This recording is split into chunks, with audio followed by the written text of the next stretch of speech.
name is Dave Howard. I'm Director of Brand Management for SKIL Power Tools. And I'm here in Newburgh, New York, meeting with Paul Jr. Design to talk about a 75th anniversary chopper for the anniversary on the SKIL saw, Worm Drive Model 77. Well, we chose Paul Jr. because much like the choppers that he builds, SKIL has an iconic American brand, an iconic American design. We felt it was great to bring the two together on this project. We think you can convert this into, a classic American chopper. Sure, absolutely. I mean, it's a classic American saw. What better way to kind of, pay it a tribute on its 75th birthday?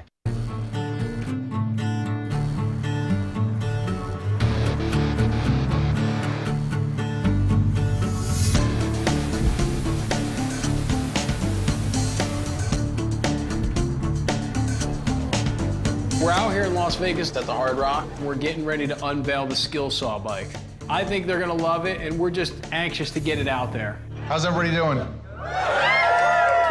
Well, I don't really want to let the cat out of the bag and blow this whole thing, so do you want to see him come out? Hell yeah! All right, Paul Jr. That's a good sign.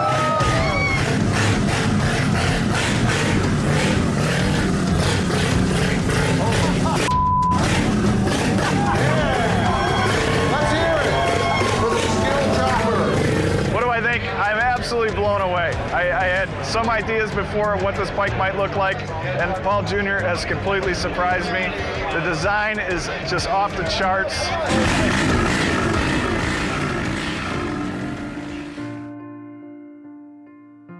SKIL saw has come to us for this project. When they actually came for the first time, they were able to go over the history of SKIL, bring some saws in, talk about the 75th anniversary, and really the importance of the Worm Drive 77. And so what we did here was completely immersed ourselves in the IP and the idea that this bike had to be that Worm Drive 77. It kind of forced us to be more innovative, and when we had to do that, we really focused on the Worm Drive, and we kind of focused on this saw that built America. So really from the front, you can see the Worm Drive wheels. They may be the most incredible wheels that we've ever designed, and we've done some pretty intense wheels, but the idea is we have this solid bronze worm gear in the center, and then these steel worm gears going all the way around in the 5 spokes. We took the front half of the casing. We left the Worm Drive in there, chromed the fan, and made this very cool bracket. We actually, on the saw itself, this plastic piece is not painted. We painted it to go with the rest of the paint scheme.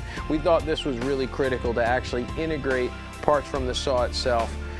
When you come back here, we got these underlying handlebars, gives it a real tight line.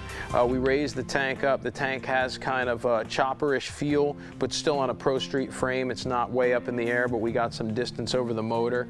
One of my favorite features is this Worm Drive 77, 75-year emblem, painted and brush finished. This is all machined out of aluminum and raised out of the tank. Very unique air cleaner. It's the back half of the cases off the saw itself. We didn't even paint it. That's just the factory finish on there. And you can see we also put the SKIL saw above that. The saw that built America, a very powerful thing to be able to boast, and really an honor to be a part of that. Coming back here, this was one of the debates we had during the build itself, was to whether or not we were going to run no fender or run a fender.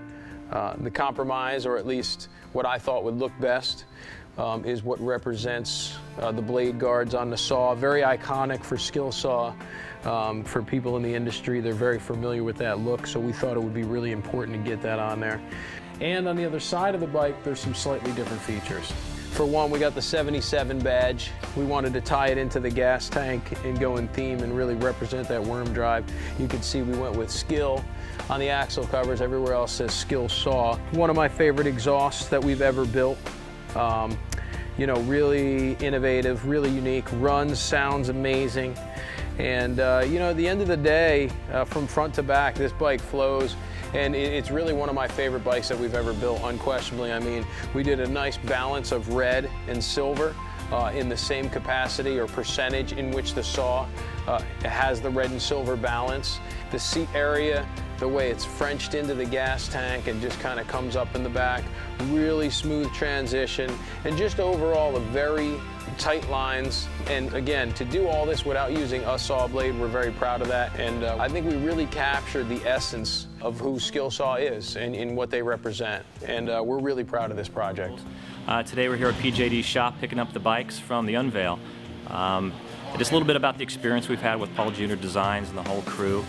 And this started back in about October, November, with kind of a concept of what we want to do to celebrate the anniversary of the iconic SKIL Saw 77, which we call the saw that built America. And all throughout that process, it's been very engaging, from the R&D session with Paul and Vinny, down to the fabrication, and then the ultimate unveil in Vegas, which was fantastic. These guys are not only craftsmen, but gentlemen and just awesome people to deal with. So for us, from an organization, I know we deal with a lot of manufacturers and vendors, and Paul Jr. Designs have been a great partner, and we look forward to partnering with them in the future on other projects.